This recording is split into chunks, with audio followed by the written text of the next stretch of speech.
We would like to acknowledge the traditional owners of this land and acknowledge the elders of the past, present and future.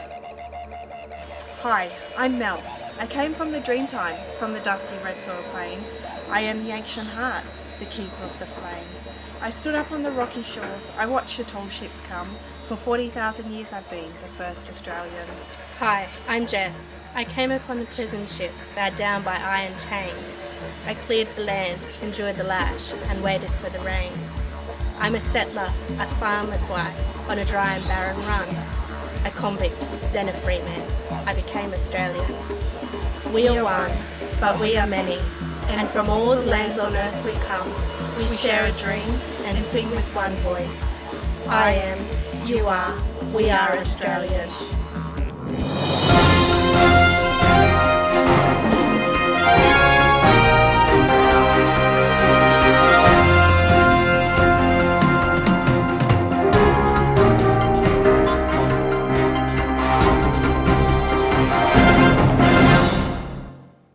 Hi, I'm Sunny McBeach. And I'm Ruby Shield.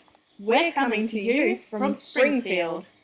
We interrupt your program to give you an update on the Great Australian Flag debate, which has been an ongoing issue within Australian culture for some time now. Does the flag truly represent the diversity of multicultural modern Australia? Ray Martin has caused controversy again by igniting passionate responses from our Facebook followers. In a public survey, many people on the streets also wanted their voice heard on such a patriotic subject. Here are the results. As you can see, the majority of participants have said to leave our flag alone, suggesting that it's worked for hundreds of years and asking why change it now. Others thought it be disrespectful to the men who fought under the flag. However, some members of our community suggested that the Indigenous culture needs to be represented, and as Australia now has its own identity, the Union Jack should be removed. We pose the question that if the participants knew the true history of the flag, would these statistics be different? Here's what we found out about our flag. The Australian national flag has changed many times since 1770, with our present design of the flag only dating back to 1953. Our present Australian flag was selected as part of a national flag competition run by the Melbourne monthly magazine The Review of Reviews for Australasia in 1901. The winning design was never debated in the Australian Parliament and was sent to the imperial authorities in England, where King Edward VII informed the Australian government of its approval in late 1902. Slight modifications were made to the flag from 1903 until 1953. This was where Australia was finally granted their own official national flag that they could be identified under. Now that you know the true history, we ask, does this change your response? How would our children perceive this idea?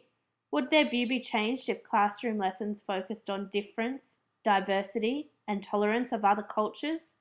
Does the current curriculum encourage the importance of such lessons? To find out, we cross to Sunny State Primary School and take a sneak peek in Mrs. Bright and Mr. Bordy's Grade 2 classroom. Inside Voices, please, Grade 2. Mr. Bordy's. Channel 12 Apostle News has been reviewing the Great Australian Flag debate, and we questioned whether there was a cultural deficit amongst our survey participants and wondered whether this impacted on the results. We'd like to know if the curriculum currently engages such vital topics like difference, diversity, and national identity, and what you're doing in the classroom to incorporate this. That's an excellent question, Ray, and a topic that our school takes very seriously. You only have to look at our school motto to see this. And what is that motto, Mr. Bordes? In a multicultural school we strive, for it's within diversity our students thrive. Not only are we passionate about the school motto, but 2MJ come up with a new class motto each term that reflects the theme being studied. This semester, the theme is Australian identity, and the motto is We Are Australian. You seem very passionate about these mottos, Mrs. Bright.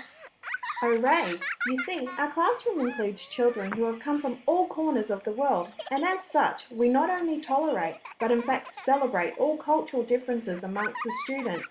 If you take a look around our classroom, you will see artworks that the children created on Monday, which symbolically represents how they see Australia.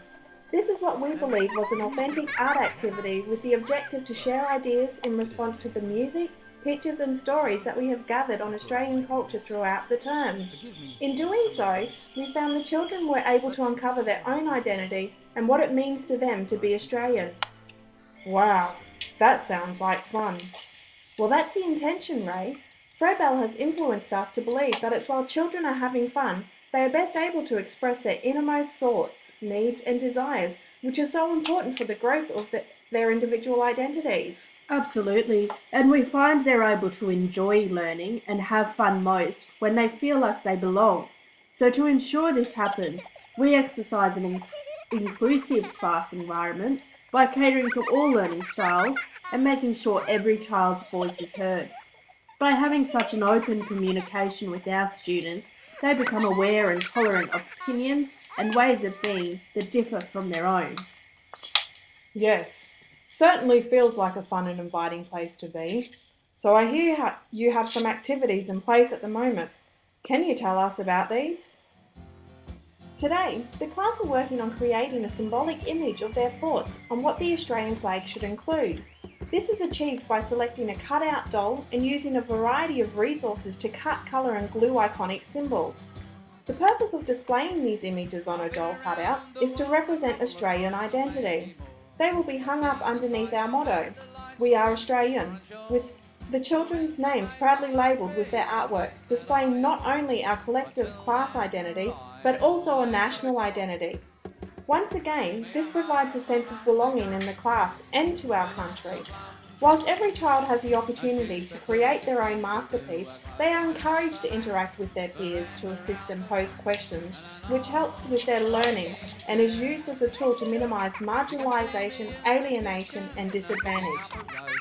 Well, it's certainly good to hear that our children are learning about Australian identity and how identity is linked to flags.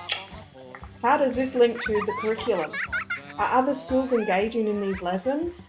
We've designed activities suitable for grade 2 age group that we feel embrace the knowledge and understanding outlined in the Queensland Learning Essentials. We've chosen these activities to ensure our students become critical thinkers. The curriculum knowledge and understanding outline is time, continuity and change, as well as place and space. We can only hope that other schools are implementing lessons that also provide these experiences. For it is with critical thinkers that we are truly able to have an in-depth debates about such crucial issues.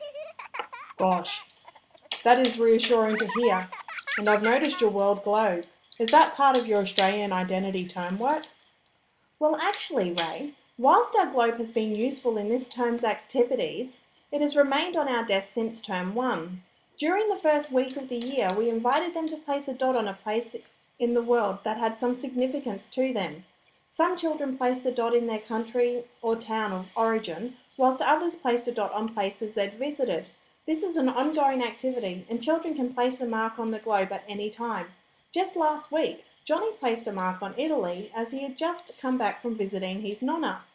It's just another way we can create a sense of belonging and ensure we practice inclusive learning. So whilst our activities this term focus on Australian identity and issues, we try to provide the children with authentic cultural experiences all year long. I guess the underlying message, Ray, is that we're trying to ensure our children are aware that diversity exists and be mindful and tolerant of these differences. In contrast, we are also teaching that we are all human. We are all Australian. Well stated, Mr. Bordy. Regardless of our differences, we certainly are all Australian.